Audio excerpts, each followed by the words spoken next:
क्योंकि बहू झूठ नहीं बोलती। सुधा और राकेश के 3 बेटे थे। शादी के बाद तीनों माँ बाप से दूर रहते और सिर्फ त्योहारों में आते। माँ जी, पिताजी, अगली बार आप लोग हमारे घर आइएगा। अरे नहीं बहू, सब यही आ जाते हैं तो घर खिला खिला लगता है। हाँ बहू, तू हमेशा बुलाती है तो जरूर आएंगे तेरे पास भी। हाँ हाँ, दीदी का घर बड़ा जो है, सब कुछ आपने शादी के बाद दीदी को ही तो दे दिया था। हमें भी दिया होता तो हम भी बड़ा घर लेते। क्यों सुनील? अरे नहीं नहीं, पापा ने सबको एक बराबर ही दिया है। छोटी बहू, क्या चाहिए तुम्हें, बोलो।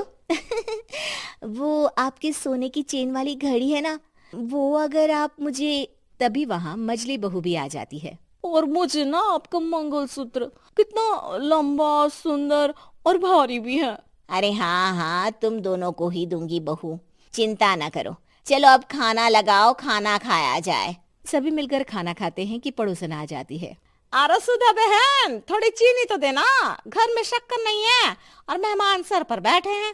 अरे छोटी बहू, चाची को शक्कर तो दे दो। अरे मजली दीदी, आप दे दीजिए ना, मैं यहाँ कम आती हूँ तो मुझे पता ही नहीं है कि सासू माँ सारी चीजें कहाँ रखती है। और तुम, मैं कौन सा यहाँ रोज शक्कर फाँकने के लिए आती हूँ, मुझे भी नहीं है पता। तभी बड़ी बहू हाथ में चीनी की कटोरी लेकर आती है। चाची, शक्कर आप लोगों का बड़ा सहारा है माँ जी और पिताजी को, वरना हम लोग तो यहाँ रहते ही नहीं। आप जैसे पड़ोसी हैं तो हम निश्चिंत है। और जीती रहे बहू, अब तो ये घर पड़ोस कम परिवार ज्यादा लगता है। सुधा अपनी बड़ी बहू को देखकर बहुत खुश रहा करती थी। वो उससे अक्सर घंटों बात भी किया करती, लेकिन दोनों दूसरी बहुओं का भी वो समझती थी कि शायद छोटी है, वक्त आने पर संभल जाएंगी। समय आ जाता है जब सभी को वापस जाना होता है। माँ जी, हम लोगों की फ्लाइट पहले है, हमें इजाजत दे। वो सास के गले लगकर चली जाती है। थोड़ी देर बाद छोटी बहू कहती है, माँ जी, मैं ना ये सोफे के कवर और चादरें ले जा रही हूँ, यहाँ तो ऐसी ही पड़ी रहेंगी। हाँ हाँ बहू, ले जा, और कुछ चाहिए तो बोल। और तो चाहिए बहुत कुछ, पर चलिए कोई बात नहीं, अगली बार ले जाऊंगी मैं। ऐसे ही मंजली बहू भी घर का बहुत सारा सामान ले जाती है। सभी के जाने के बाद सुधा राकेश से कहती है, घर कितना सूना लग रहा है ना। हाँ, और खाली भी। तुम्हारी दोनों बहुएं सब बटोर गई। अरे ठीक है ना, हम दोनों ही तो हैं, कितना सामान लगेगा, फिर उन लोगों की नई गृहस्थी, इतना मत सोचा करे। समय बीतता है। ऐसे ही हर साल त्योहारों में सुधा और राकेश के बच्चों की बहू आते और जाते वक्त ढेर सारा सामान पैक कर कर ले जाती। लेकिन कुछ ही सालों में सुधा का देहांत हो जाता है। पिताजी, आप यहाँ अकेले क्या करेंगे? हम लोगों के साथ चलिए। अरे नहीं नहीं बहू, इस घर में सुधा की यादें हैं, मैं उसे नहीं छोड़ सकता हूँ। अब तुम लोगों की माँ नहीं रही। देख लो, वैसे तो मैंने उसके जीते जी सब कुछ दे दिया है, लेकिन कुछ उसका पर्सनल कीमती सामान था जो ये है, ले लो। सामान में होती है एक घड़ी और एक मंगलसूत्र। माँ जी ने कहा था कि वो ये घड़ी मुझे देंगी। हाँ हाँ, पिताजी, माँ ने सबके सामने ये घड़ी सरिता को देने के लिए कहा था। उठा लो सरिता माँ की घड़ी। अब क्या था, छोटी बहू फट से घड़ी उठा लेती है। और पिताजी, ये मंगलसूत्र तो माँ ने मुझे ही देने को कहा था, याद है ना? वो सभी की ओर इशारा करती है। तू भी ले ले ये हार बेटा, कोई बात नहीं। मंजली फटाक से हार उठा लेती है। ससुर बड़ी बहू की तरफ देखते हैं। तुझे क्या दूं बेटा? पिताजी, माँ ने एक चीज मेरे लिए भी रखी है।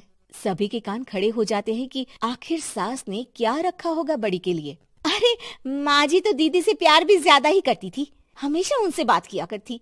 जरूर कोई बड़ी और अपनी प्रिय चीज दी होगी दीदी को। और देख लेते हैं ना, वरना तो हम भी बराबर का बंटवारा करेंगे। हाँ हाँ, कर लेना बंटवारा। लेकिन बड़ी बहू, बताओ तो, सुधा ने क्या रखा है तुम्हारे लिए? अभी तो हम लोग यही हैं पापा जी, जब जाने लगेंगे तो बता दूंगी। बड़ी बहू के मुंह से ये बात सुनकर बाकी 2 बहुएं सोचने लगती हैं कि आखिर क्या है जो दीदी को सासू माँ देकर गई हैं। दीदी, ऐसा तो नहीं ना कि पूरे घर का आधा हिस्सा माँ बड़ी भाभी को देकर गई हो? तभी वहाँ ससुर आ जाते हैं। नहीं नहीं, ऐसा कुछ नहीं है। मकान तो तुम तीनों का बराबर से है। देखो, बड़ी बहू से तुम्हारी सास ज्यादा जुड़ी थी, न जाने क्यों घंटों बात किया करती थी। पता नहीं क्या देकर गई है उसे। और ससुर जी, आपको क्या पता, चालाकी से पूरे घर के पेपर में साइन करवा लिए हो, या फिर कोई छुपा गहना। आखिर मकान पूरा तो आपने सासू माँ के नाम ही कर रखा था ना। अब घर में ये सस्पेंस बन जाता है कि आखिर बड़ी बहू क्या लेकर जाएगी। फिर वो दिन भी आ जाता है जब बड़ी बहू के जाने का समय हो जाता है। बेटा, परसों तुम चली जाओगी, बताया नहीं, माँ ने तुम्हें क्या दिया? घड़ी और हार जो बेशकीमती था और तुम्हारी सास को सबसे ज्यादा प्रिय था, उसका तो बंटवारा भी हो चुका है। अब तुम्हारी बारी। हाँ पिताजी, आज मैं ये बात बताने ही वाली थी। माँ ने मुझे उससे भी बेशकीमती चीज दी है और वो है आप।